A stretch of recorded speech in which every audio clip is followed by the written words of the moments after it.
បាទថ្ងៃនេះខ្ញុំបាទតាจะไปភ្នំព្រឹកបាទសូមបង្ហាញឱសថសម្រាប់ព្យាបាលជំងឺពេលណាបងប្អូនកើតជំងឺរមាស់លើស្បែករមាស់រោលរមាស់កន្ទួលរមាស់ក្តៅបាទក្តាំងពេញស្បែកពិបាកទ្រាំណាបងប្អូនអញ្ចឹងបងប្អូនអាចរੂរុក្ខជាតិជាឱសថពីរមុខនេះផ្សំបញ្ចូលគ្នាបាទទី1គឺ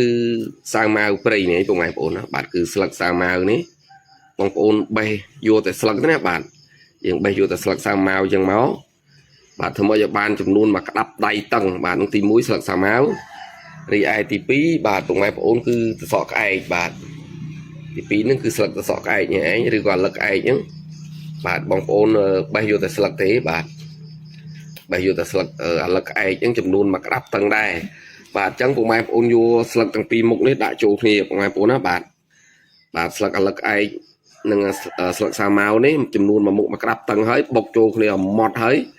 ពុកម៉ែបងប្អូនដាក់ស្រាសចូលបាទដាក់ស្រាសចូលផ្អាប់ចោលមួយយប់ចាំស្អែកឡើងយើងលាបពុកម៉ែបងប្អូនណាពំពកលើស្បែកយើងដែលលមាស់កទួលរោលយ៉ាងណាយ៉ាងណីហ្នឹងបាទអញ្ចឹងគឺតែមួយថ្ងៃទេគឺចាប់ដើមស្រកហើយជាបាត់រោលបាត់លមាស់បាត់ក្រៅហើយប្រកែណាជាមួយនឹងស្រាសពុកម៉ែបងប្អូនបាទកុំភ្លេចជួយ share ចែកគ្នាដឹងបងប្អូនអរគុណ